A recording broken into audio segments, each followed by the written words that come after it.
Hello everyone, welcome back to my channel Mathopedia. और आज की वीडियो के अंदर हम डिस्कस करने वाले हैं चैप्टर नंबर 2 रियल एनालिसिस का, that is beta and gamma functions. ठीक है, ऑलरेडी इस बुक की स्ट्रेटेजी वीडियो अपलोडेड है। इसका लिंक आपको डिस्क्रिप्शन के अंदर मिल जाएगा, आप जाकर चेक कर सकते हैं। ठीक है, तो आज से हम स्टार्ट करने वाले हैं अपना new chapter beta and gamma functions. अभी रियल का मैंने इसके अलावा और कोई चैप्टर अपलोड नहीं कर रखा।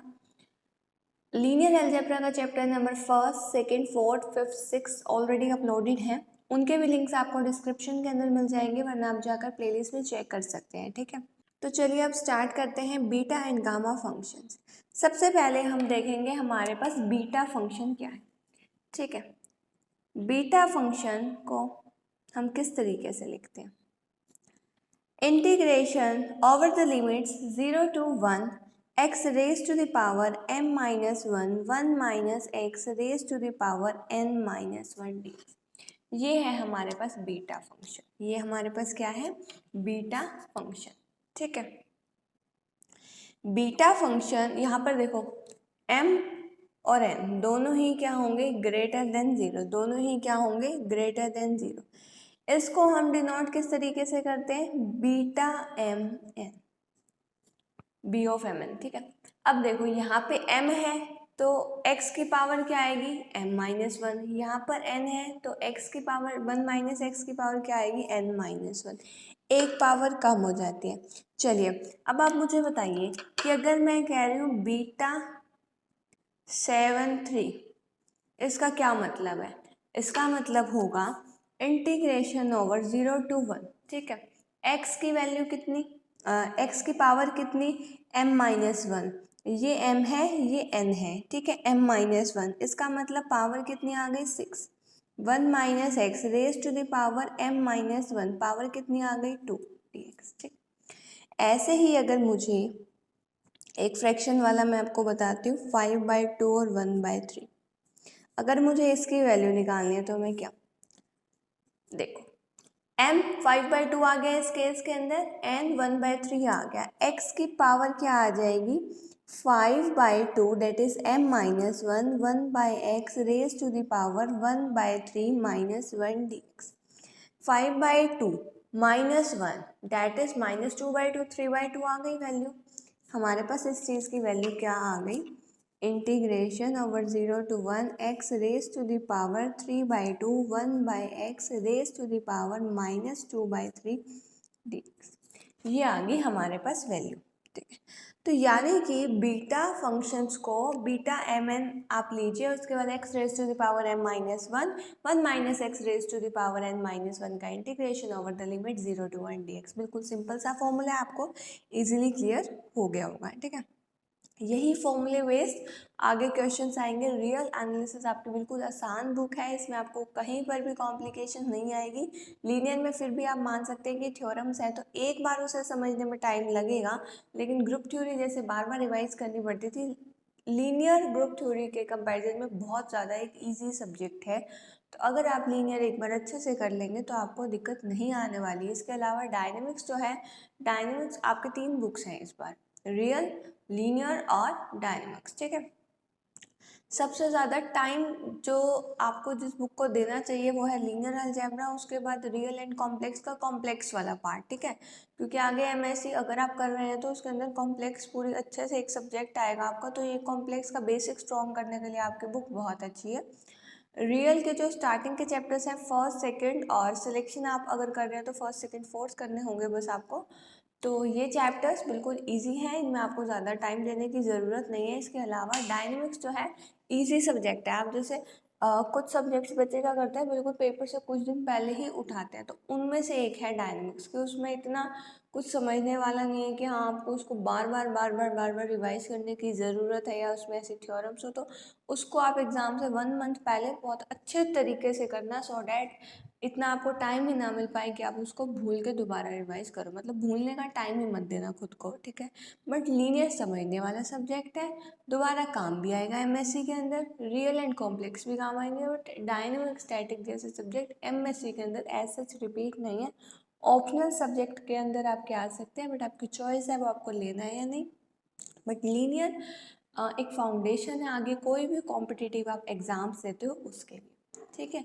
तो चलिए अब आगे स्टार्ट करते हैं। देखो मेट्रिक स्पेस जब हमने चैप्टर किया था वहाँ पर हमने एक सिमेट्रिक प्रॉपर्टी देखी थी, that is D of X Y is equal to D of Y X होता है। इसी तरीके से अब हम कह रहे हैं जो हमारे पास बीटा फंक्शन है ये सिमेट्रिक प्रॉपर्टी को सेटिस्फाई करता है, यानी कि हम symmetry of beta function discuss करने वाले हैं कि हमारे पास B of M N B of N M के इक्वल होता है या नहीं, और अगर होता है तो क्यों होता है उसका प्रूफ, ठीक है। एग्जाम के अंदर शायद 2 मार्क्स में आए, 6 पर तो नहीं आएगा, मतलब कि लॉन्ग क्वेश्चंस पे नहीं आएगा, शॉर्ट एंड कंपल्सरी क्वेश्चंस में आता है। बट हाँ, ये जो प्रॉपर्टीज़ हैं ये आगे आपको क्वेश्चंस के अंदर काम आएंगी कि कहीं पर भी जैसे बी ऑफ 7 3 है तो इसको आप फटाफट से बी ऑफ 3 7 लिख सकते हो, अगर आपको क्वेश्चन के अंदर एज सच चेंज करने की रिक्वायरमेंट है कि अगर आपका क्वेश्चन बदलने से इजी हो रहा है तो आप बदल भी सकते हो, ठीक है। तो चलिए देख लेते हैं सिमेट्री ऑफ बीटा फंक्शन किस तरीके से हम प्रूव करेंगे। अब देखो सिमेट्रिक प्रॉपर्टी के अंदर जैसा कि मैंने आपको बताया B of M N is equal to B of N M आपको प्रूव करके दिखाना होगा। सबसे पहले आपको पता है यहाँ पर हम m और n क्या लेते हैं, m n ग्रेटर देन 0, ठीक है। पहले तो मैं लिख रही हूँ b ऑफ एम एन की value that is 0 to 1 x m minus 1 1 minus X raise to the power second वाले में से एक पावर कम, ठीक है। अब आपने जब डेफिनेट इंटीग्रल का चैप्टर किया था ना क्लास 12 के अंदर, तो आपने एक प्रॉपर्टी देखी थी वहाँ पर, कौन सी प्रॉपर्टी, 0 to a अगर आपके पास लिमिट है F of x D x, तो ये चीज़ किसके इक्वल होती है, सेम लिमिट्स बट फंक्शन के अंदर जहाँ पर भी एक्स है वहाँ पर lower limit plus upper limit minus X आप पुट कर सकते हो। तो 0 plus A minus X is equal to A minus X D X, ठीक है, a minus X D X. अब देखो इसके बाद ये चीज़ अगर हम यूज़ करें किसके अंदर, बी एम एन के अंदर, तो हमारे पास एक किसके इक्वल आ जाएगा, 0 to 1 एक्स। एक्स को अब आपने किससे रिप्लेस करना है, ए माइनस एक्स, और ए अगर हम कंपेयर करें ए हमारे पास क्या है 1, ठीक है। इस केस के अंदर ए 1 आ रहा है कंपेयर करने पे, तो हमारे पास क्या आ जाएगा 1 minus X raise to the power m minus 1, और यहाँ पर 1 माइनस एक्स को आप पुट करो 1 माइनस एक्स और whole raise to the power n minus 1 D X, ठीक है। तो ये आपके पास आया। अब इसके बाद देखो, इसके बाद हमारे पास इसी चीज़ को मैं क्या लिख सकती हूँ, इसी चीज़ को यहाँ पर अगर मैं आपको सॉल्व करके बताऊँ, अंदर आप इसको खोलोगे तो क्या बन जाएगा, 1 minus 1 plus x, that is 1 से 1 कैंसिल, ठीक है, एक्स बच जाएगा, यानी कि integration over 0 to 1 1 minus X raise to the power m minus 1 X raise to the power n minus 1 D X is equal to X raise to the power n minus 1 1 minus X raise to the power m minus 1 D x.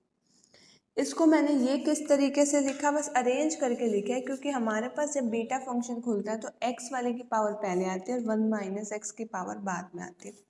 तो अब आपको पता है इसको हम क्या लिख सकते हैं, इसको हम लिख सकते हैं बीटा एन एम, यहाँ पे n माइनस 1 है तो यहाँ पे n, यहाँ पे m माइनस 1 है तो यहाँ पे m, क्योंकि हमारे पास इंटीग्रेशन के अंदर जो भी पावर्स होती थी यहाँ पे m माइनस 1 है तो यहाँ पर m आता था, ठीक है।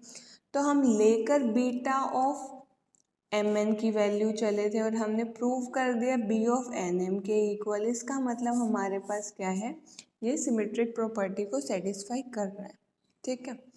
ये चीज़ आप ज़रूर लिखना, for all M N greater than 0, M और एन दोनों की ही वैल्यू क्या होगी इसके अंदर, ग्रेटर देन 0, ठीक है। अब इसके बाद आपकी बुक के अंदर 2.2.2 के अंदर another form of beta function है, वो भी हम स्टडी करेंगे। उससे पहले हम फर्स्ट एग्जाम्पल देख लेते हैं एक बार, सो डैट आपको ये चीज़ और अच्छे से क्लियर हो जाए, ठीक है। देखो एग्जाम्पल की स्टेटमेंट आपके पास क्या है, under root X 4 minus X square raise to the power 1 minus 1 by 4 into में डी एक्स, ठीक है, ये है आपके पास स्टेटमेंट। अब आपको करना किस तरीके से, देखो सबसे पहले तो मैं बीटा ऑफ एम एन की वैल्यू आपको अगर लिख के बताऊं तो हमारे पास क्या होती है, 0 to 1 X raise to the power m minus 1 1 minus X raise to the power n minus 1 D.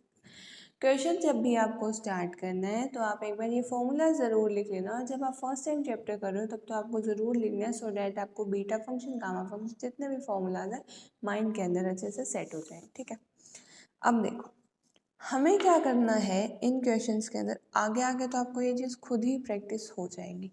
Compare करके देखो, यहाँ पर तो हम इसको x raise to the power 1/2 लिख सकते हैं, ठीक है, बट यहाँ पर देखो 1 आना चाहिए और यहाँ पर क्या आ रहा है 4, तो मैं 4 बाहर ही निकाल लूँ। ठीक है, 4 बाहर निकाल लेती हूँ, तो जैसे ही मैंने 4 बाहर निकाला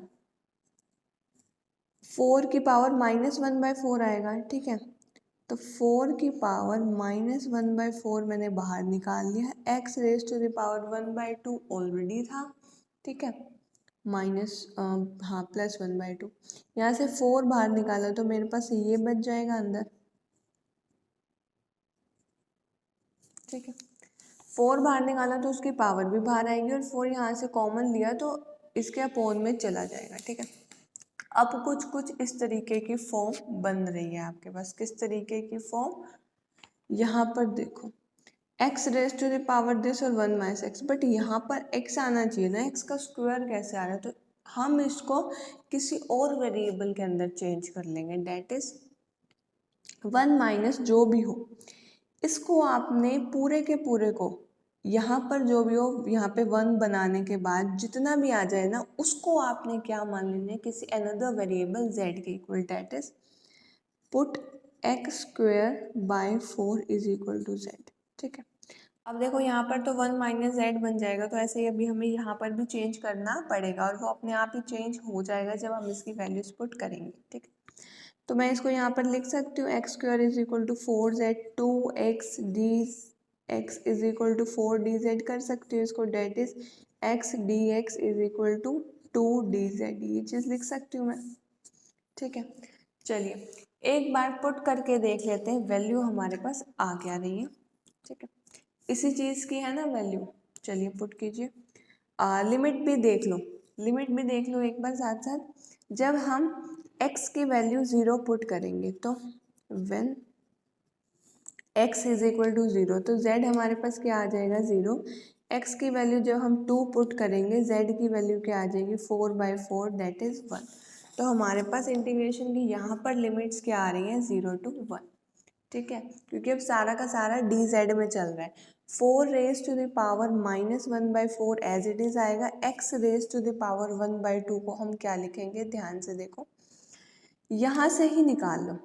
ठीक है, या फिर आप नॉर्मली यहाँ से भी निकाल सकते हो। हमारे पास x की क्या वैल्यू आएगी, x की वैल्यू यहाँ से क्या आ रही है √4z, दैट इज x की वैल्यू क्या आ रही है 4z की पावर 1/2। ठीक है, और हमें तो √x करना है, तो एक और बार हाफ कर दो, यानी कि 4z की पावर 1/2 की पावर 1/2, डेट इज 1/4 पावर आ गई। ठीक है, और अंदर का तो हमने अंदर का ही तो सेट करना था, जो हमने इस तरीके से इस पूरे फंक्शन को z माना, सो डेट इस तरीके की फॉर्म बन जाए। dx की वैल्यू पुट करो, dx की वैल्यू क्या आएगी 2dz अपॉन में x, और x की वैल्यू हमारे पास क्या है, x की वैल्यू हमारे पास है ये वाली 4z की पावर 1/2। ये बिल्कुल इजी क्वेश्चन है, आपको अभी फर्स्ट क्वेश्चन थोड़ा सा कॉम्प्लिकेटेड शायद लग रहा हो, बट आप एक बार खुद करके देखेंगे तो आपकी इतनी स्पीड बन जाएगी ना इन क्वेश्चंस पे, तो आप देखते ही पहचान लोगे कि इसके अंदर किसको हमने z माना है। ठीक है, तो फर्स्ट क्वेश्चन है तो थोड़ा सा टाइम लग रहा है। अब इसके अंदर 0 to 1 लिमिट ऐसे ही 4, एक बार क्या जा रही है पावर -1/4, और यहाँ पे +1/4, ये तो कैंसिल आउट, z 1/4 पावर आ जाएगी। नीचे 1/2 भी है तो ऊपर जाएगी तो नेगेटिव की बन जाएगी, और यहाँ पे 1 - z raise to the power -1/4 dz। देखो ऊपर 2 है, एक 2 ऊपर है और एक 2 नीचे। 2 नीचे कैसे, 4 रेज टू द पावर 1/2 क्या होता है √4, डेट इज इक्वल टू 2। ठीक है, z raise to the power 1/2, यहाँ प्लस की पावर 2 ऊपर हम ऑलरेडी लेके जा चुके हैं, यहाँ पर cancel out 0 to 1, z raise to the power -1/4 बच गया, क्योंकि 1/4 में से 1/2 अगर सब्ट्रैक्ट करते हैं तो -1/4 बच जाएगा। 1 minus Z raise to the power -1/4 dz। ठीक है, ये आ गया आपके पास। अब हमें इसको कन्वर्ट किस में करना है, आंसर्स इस चैप्टर के हम किस फॉर्म में निकालेंगे, बीटा फंक्शन की फॉर्म में। b क्या आ जाएगा, दिस +1, क्योंकि ऊपर पावर m-1 होती थी तो हम यहाँ पे m लिखते थे, अब हम क्या लिखेंगे -1/4 + 1। ऐसे ही यहाँ पे -1/4 + 1, ये किसके इक्वल आ गया हमारे पास, बीटा 3/4 के इक्वल हमारे पास आ गया। यानी कि इस पूरे इंटीग्रेशन की वैल्यू जो हमें निकालनी थी वो क्या आ गई, is equal to beta of 3/4 B of 3/4 ये आ गया आपका इस क्वेश्चन का आंसर। सेकेंड क्वेश्चन में इस तरीके से बस उसमें ए पुट कर रखा है, तो आप अकॉर्डिंगली इसको सॉल्व कर लेना, इजी क्वेश्चन है आपसे हो जाएंगे। ठीक है, अब इसके बाद हम देख रहे हैं एग्जाम्पल नंबर 4। बस इस वीडियो के अंदर मैं आपको ये टेल एग्जाम्पल नंबर 4 ही बताऊंगी। इसके बाद जो नेक्स्ट वीडियो आएगी उसके अंदर मैं 2.2.2 जो आपके पास आर्टिकल है उसे डिस्कस करूंगी, सो डैट आपके जो फर्दर क्वेश्चन है फिफ्थ वो हो सके सॉल्व, क्योंकि फिफ्थ क्वेश्चन पे कहीं ना कहीं उसका यूज आएगा। ठीक है, इसके अलावा फर्स्ट टू फोर्थ जितने भी क्वेश्चन है, first second third and fourth आप खुद ट्राई करना, आपसे हो जाएंगे। ऐसे एक्सरसाइज भी अगर आप करते हो तो स्टार्टिंग के क्वेश्चंस ट्राई करना। ठीक है, वो जो आर्टिकल रहते हैं वो भी इतना कॉम्प्लिकेटेड नहीं है, अगर आप एक बार पढ़ के देखेंगे तो आपसे हो जाएगा। बट मैं आपको बता रही हूँ कि नेक्स्ट वीडियो के अंदर मैं उसको प्रूफ कराऊंगी और उसके बाद एग्जाम्पल नंबर 5 हम डिस्कस करेंगे। ठीक है, आज के वीडियो में आपको बस इतना पता लग जाएगा कि बेसिक क्या, और उसके आपको कुछ एग्जाम्पल सॉल्व करने आ जाएंगे। तो चलिए देखते हैं फोर्थ एग्जाम्पल की स्टेटमेंट हमारे पास क्या। फोर्थ एग्जाम्पल ऐसा एग्जाम्पल है जो आता होता है एग्जाम्स के अंदर, लॉन्ग क्वेश्चन में फिफ्थ भी आता है, तो ये थोड़े अच्छे क्वेश्चन हैं, इनके अंदर कहीं ना कहीं ट्रिक यूज होगी, मतलब इसके अंदर आपका दिमाग लगेगा। ठीक है, तो चलिए देखिए, integration over 0 to 1 x raised to the power m-1 1 minus x raised to the power n-1 a plus bx raised to the power m plus 1 is equal to 1 plus 1 upon a plus b raised to the power m a raised to the power n into beta of n। ठीक है, तो आप left hand side को आपको इस चीज़ के equal prove करना है। ठीक है, देखो इस क्वेश्चन के अंदर आपको क्या करना है, जिसकी भी पावर m वाली, जैसे ये वाला, इसको और इस पूरे को x upon a plus B X को आपने मान लेना है z upon a plus B. अभी आपको क्वेश्चन करते करते ही ये चीज़ क्लियर हो जाएगी कि हमने क्यों मानी थी, क्योंकि हमने अंदाज़ा सा लगा लिया कि लेफ्ट हैंड साइड में ये, और हमें इसको प्रूव इस तरीके से कुछ करना है, क्योंकि इस तरफ m पावर वाले कौन सा है, a प्लस बी, और यहाँ पे x upon a plus B X. ठीक है, तो इस तरीके से हमने थोड़ा सा आइडिया लगाया यहाँ से और इसकी पुट कर दिया हमने, जैसे नॉर्मली हम पुट, जैसे लास्ट क्वेश्चन में x²/4 को पुट किया था, इसके अंदर ये कर लिया पुट। कुछ और भी आप पुट करके सॉल्यूशन तक तो पहुंच जाएंगे, बट वो कॉम्प्लिकेटेड हो सकता है, तो सबसे इजी यही है। ठीक है, यहाँ से देखो m मतलब किसकी पावर m है, और यहाँ पर m power x upon a plus B X z upon a plus B, थोड़ा सा माइंड में बिठाने में आपको ये काम आएगा कि किस तरीके से हमने इसको लेट किया है। ठीक है, अब हमने इस पर क्या किया, इसको डिफ्रेंशिएट किया। यहाँ पर तो u बाई वी रूल लगा, नीचे वाले का whole square a plus B X as it is, x का derivative 1 minus X as it is a plus B x का derivative with respect to x b, और यहाँ पर हमने नीचे वाला फंक्शन कांस्टेंट था तो एज इट इज हमने dz कर दिया। ठीक है, अब जब आप करेंगे सॉल्व तो ये चीज़ हो जाएगी कैंसिल आउट, ऊपर a dx बच जाएगा और नीचे a प्लस बी एक्स का होल स्क्वायर, और यहाँ पर dx dz अपॉन में a प्लस बी। ठीक है, तो अब मेरे पास यहाँ पर क्या आ गया, dx upon a plus B x का whole square is equal to dz upon a into a plus B. ठीक है, इस स्टेप पे मैंने क्या किया, बस इस a को मैं उधर लेकर गई हूँ। अब आपको यहाँ पर लग रहा होगा कि यहाँ पर a प्लस बी एक्स का होल स्क्वायर आ गया और यहाँ पर a प्लस बी इंटू ए आ गया, तो मतलब कंपैरिजन करने पे सिमिलर सा लग रहा है हमें। ठीक है, अब देखो इस इक्वेशन को हमने नाम दिया इक्वेशन नंबर 1। ठीक है, इक्वेशन 1 से मैं क्या कह सकती हूँ, मैं ये कह सकती हूँ अगर क्रॉस मल्टीप्लाई करूँ a plus B is equal to z into A plus B x,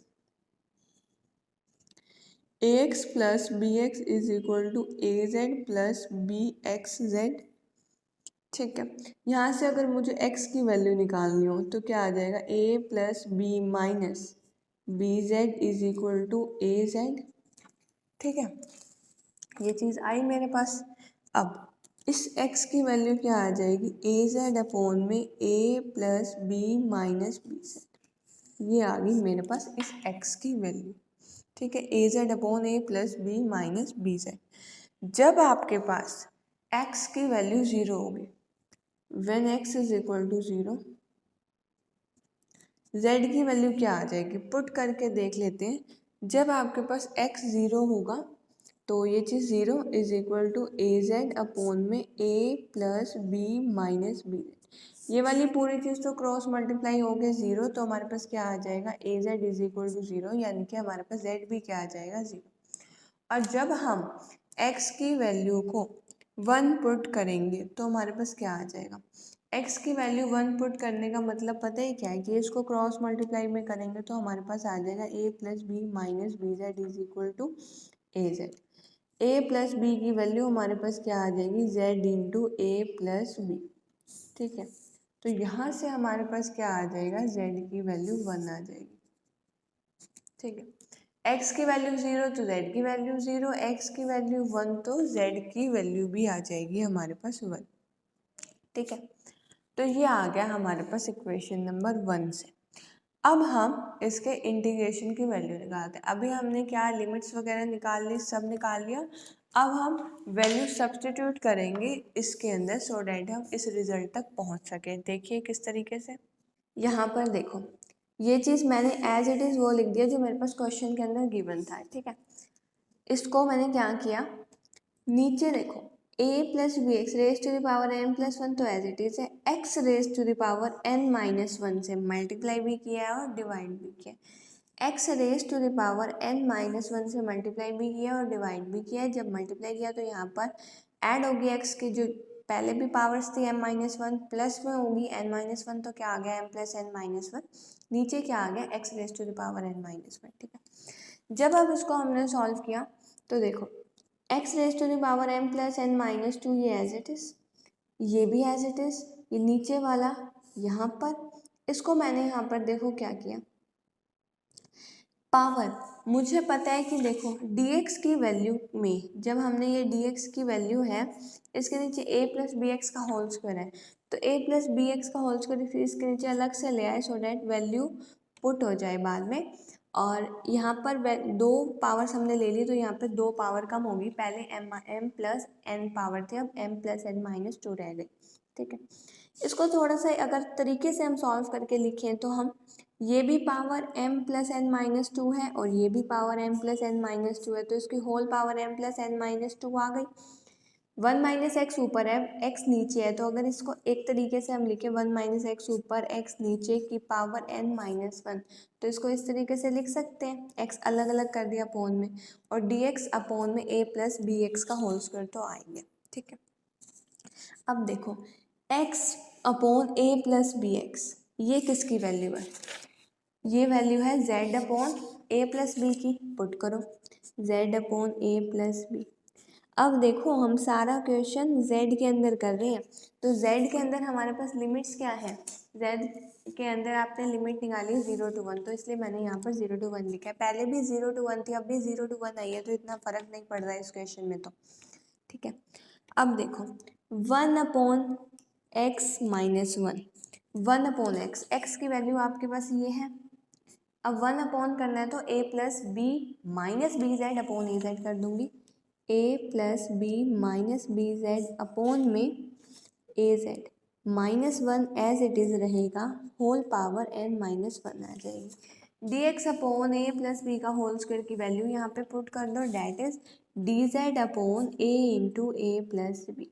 ये सारी की सारी जितनी भी आपके पास वैल्यूज़ है ये आपने पुट कर दिया। अब आपका क्वेश्चन आ गया z के टर्म्स के अंदर।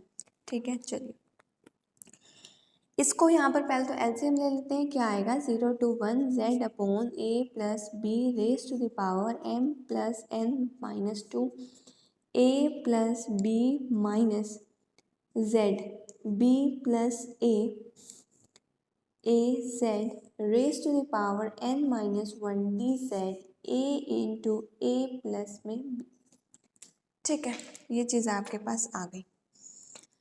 अब a प्लस बी यहाँ पे, a प्लस बी यहाँ पे, इसी को देखो एक बार के लिए ये चीज़ सेम रखेंगे, ये चीज़ सेम, इसी को अगर मैं सॉल्व करूँ तो मेरे पास ऊपर क्या आ जाएगा, a plus B into 1 minus Z upon में A Z raise to the power n minus 1। ठीक है, ये चीज़ आ जाएगी आपके पास। अब z upon a plus b raise to the power m plus n minus 2 को डी जेड का फंक्शन है, जितने भी कॉन्स्टेंट्स हैं मैं बाहर लेके आ रही हूँ। कॉन्स्टेंट हमारे पास क्या क्या है, एक तो यहाँ से देखो स्टार्टिंग से स्टार्ट करते हैं, a plus b raise to the power m plus n minus 2 यहाँ से आएगा और a प्लस बी की एक पावर यहाँ से आएगी। ठीक है, इसके बाद हमारे पास ए जेड है, ए जेड में जेड तो अंदर रहेगा। ठीक है, ये आ जाएगा हमारे पास। इस टर्म में से तो इतना ही आ रहा है। सेकेंड टर्म की मैं बात कर रही हूँ, सेकेंड टर्म में से न्यूमरेटर में भी आएगा a plus b raise to the power n minus 1, denominator में से आएगा a raise to the power n minus 1। ये भी z का फंक्शन, ये भी z का फंक्शन, ये अंदर जाएंगे, लिख भी देती हूँ अंदर साथ के साथ ताकि आपको प्रॉब्लम ना आए। z की पावर तो अंदर बच गई m plus n minus 2, 1 minus Z upon Z की पावर कितनी बची n माइनस 1 और डी जेड बच गया। यहाँ से ये चीज़ अभी बाहर लेके जानी रहती है, that is 1 upon A plus b. देखो a प्लस बी की जब पावर मैं यहाँ लेके गई थी तो मैंने +1 यहाँ पे लगा दिया, a भी ऑलरेडी है मेरे पास तो यहीं पे +1 कर दो, अलग से लिखने की रिक्वायरमेंट नहीं है, लिमिट 0 to 1। ठीक है, अब देखो फाइनली आ क्या गया मेरे पास, a प्लस बी की पावर ऊपर कितनी है n माइनस 1, नीचे से जो पावर है वो माइनस कर दो, minus m minus n minus 2 plus 1 कितना हो गया, -1, ऊपर जाके +1 बन जाएगा और एक a तो अपॉन में है इसे, ये चीज़ कैंसिल आउट, ये चीज़ कैंसिल आउट, इंटीग्रेशन 0 to 1। ठीक है, z raise to the power m plus n minus 2 1 by z minus 1 raise to the power n minus 1 d z. ठीक है, आया, हुआ सॉल्व आपका। ठीक है, अब देखो यहाँ पर n भी तो था, a raise to the power n है ना। अब आपका नीचे देखो a plus b raise to the power minus m आ गया, तो इसको मैं लिख सकती हूँ a plus b raise to the power m, नीचे लेके आऊँगी तो पॉजिटिव पावर n, 0 to 1। ठीक है, ऊपर तो देखो एलसीएम लेके क्या आ गया, 1 minus Z raise to the power n minus 1, नीचे क्या आ गया, या फिर एक तरीके से ऊपर ही लिखूंगी मैं z की पावर भी m प्लस n माइनस 2 और नीचे z की पावर क्या है, अपॉन में z की पावर n माइनस 1 है, इसको ऊपर लेके जाएंगे तो रिवर्स हो जाएगा sign, minus n plus 1 d z, ये कैंसिल आउट। बाहर वाला तो देखो जो हमें प्रूफ करना था वैसा ही आ गया क्वेश्चन में। देखो प्रूफ जो आपने मतलब कि इसकी जो वैल्यू निकालनी है उसके अंदर जो राइट हैंड साइड पे वो तो आ गया। अब सिर्फ इंटीग्रल के अंदर का थोड़ा सा रह गया, वो देख रहे हैं हम। इंटीग्रल के अंदर की वैल्यू यहाँ से अगर हम देखें 0 to 1 z raise to the power m minus 1, 1 minus Z raise to the power m n minus 1 d z. इसको हम क्या लिख सकते हैं, बीटा जितनी पावर है उसमें एक 1 ऐड कर दो, that is m, 1 minus z की जितनी पावर है n माइनस 1 इसके अंदर एक ऐड कर दो, that is b of mn। तो यानी कि हमारे पास पूरे LHS की वैल्यू किसके इक्वल आ गई, 1 upon a plus b raise to the power m a raise to the power n, integration छोड़ो, पूरे की वैल्यू हमारे पास क्या आ गई, बीटा mn के इक्वल। ठीक है, तो इस तरीके से ही हमने क्वेश्चन किया। क्वेश्चन इंपॉर्टेंट है एग्जाम पॉइंट ऑफ व्यू से, लॉन्ग क्वेश्चन के अंदर आ सकता है एग्जाम के अंदर, प्रीवियस ईयर्स आप चेक करके देखना, आ रखा होगा MDU KU CDLU के लिए तो है ही इंपॉर्टेंट। सो आज की वीडियो के अंदर इतना ही। Thank you so much for watching my videos and giving me a lot of support. Have a nice day.